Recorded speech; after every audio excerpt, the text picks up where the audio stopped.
You're in a conversation. You have a clear thought. You could say it, but you hesitate.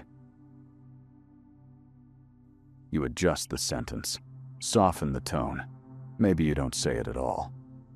And the reason isn't logic. It's this quiet question underneath everything. Do I still belong here? This moment decides more than most people realize. Today we'll look at what happens there, why approval has so much power, and how some people step out of it without disconnecting from others. What looks like caring what people think is rarely about opinions themselves. It's about what your system predicts might happen next. A small moment. You say something slightly different than the group. No one reacts immediately. There's a pause. And in that pause, something starts. A subtle tightening, a quick internal scan. Did that land wrong? Did I just create distance? This is where the fear of judgment actually lives. It's not the fear of what others think. It's the worry about what their reaction might cost you. Connection, inclusion, a sense of belonging. Your nervous system reads this as social risk, and social risk is not neutral.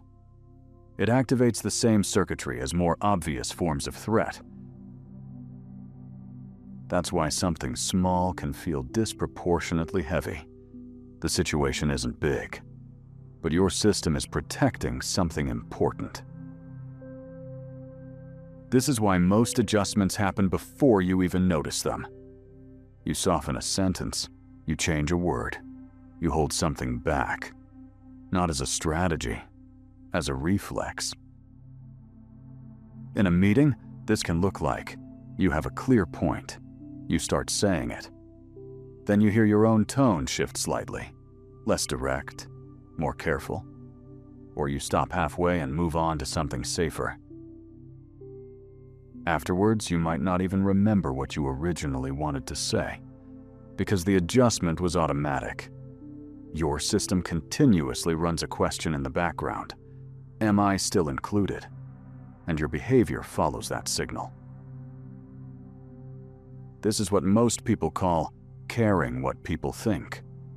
But at a deeper level, it's a regulation pattern, a way your system tries to maintain safety through alignment. That's also why just don't care never works. You can't override a system that is trying to keep you connected. You have to understand it first. Let's have a look at this. Some people move through the same situations differently. They notice reactions. They read the room. But something in them doesn't shift as quickly. You see it in small things. They finish their sentence even when the room is quiet. They don't rush to fill every pause.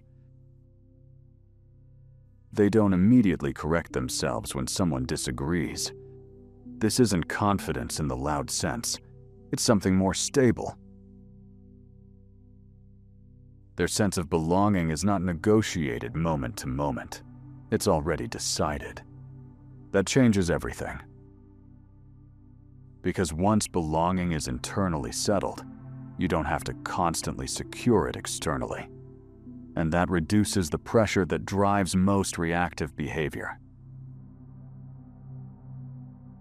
At some point, there is a shift. It's not dramatic. It's a quiet change in perspective. Instead of asking, "Where do I stand here?" there is a more stable reference. "I am part of this world." That changes how situations are processed. Disagreement no longer feels like a potential loss of place. It becomes information, a different view, a different position. Something that exists alongside yours. This doesn't mean you stop caring about people. It means your place among them is no longer constantly at stake. That alone reduces a large part of the internal noise. And with less internal noise, Your thinking becomes clearer. Your responses become more precise. In practice, this shows up in very ordinary situations. A colleague challenges your idea. Instead of immediately explaining or defending, you stay with the moment. You listen. Then you respond from what you actually think, not from what will be best received. In a conversation with friends, you notice a difference in opinion. You don't adjust to smooth it out instantly. You allow a bit of tension to exist, and you stay present in it. When making a decision, you don't wait for full approval. You move when something is aligned with your values. This is where internal validation replaces constant external checking, not as a concept, as a lived pattern. You still register feedback, you still care about impact, but it no longer defines your direction. Your reference point becomes, what is aligned with what I stand for? That question creates clarity, and clarity reduces hesitation. Without a clear internal structure, your behavior follows reactions. Who agrees? Who approves? Who signals acceptance? With values, something shifts. Your actions are no longer anchored in immediate feedback. They are anchored in orientation. Values don't remove uncertainty. They give you a direction within it.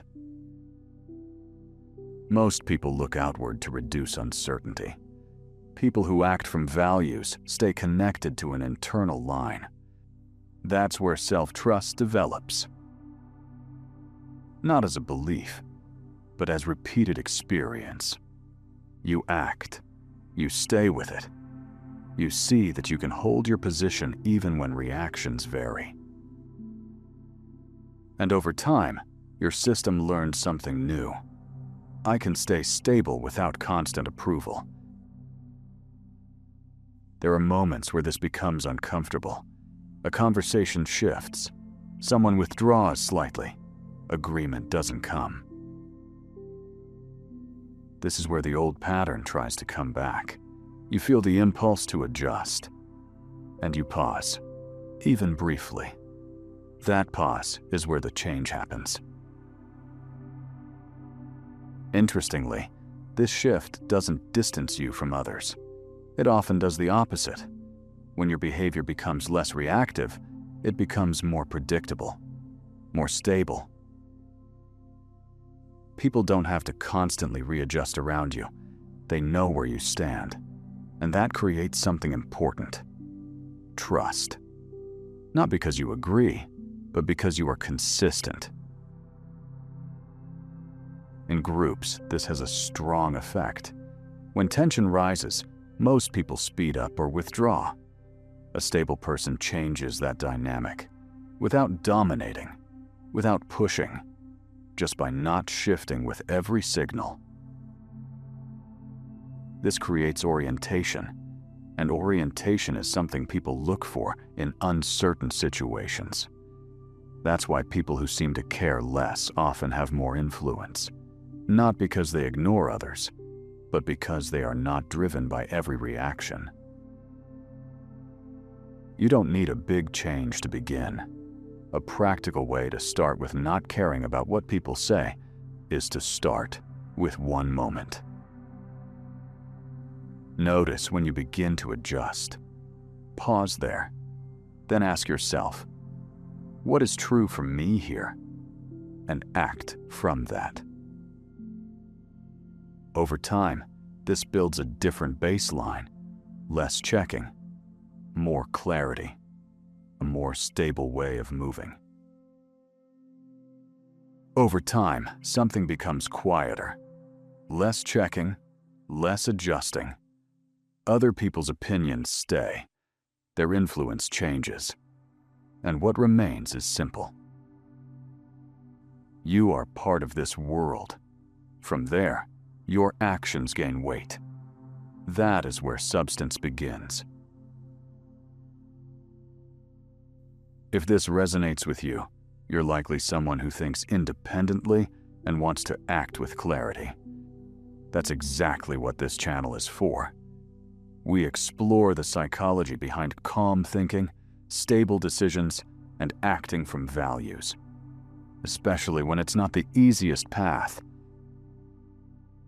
If you want to deepen that, you can subscribe to Substance. And if you take one idea with you today, let it be this: you don't have to earn your place in every conversation. You already have one. What you do with it is what defines you.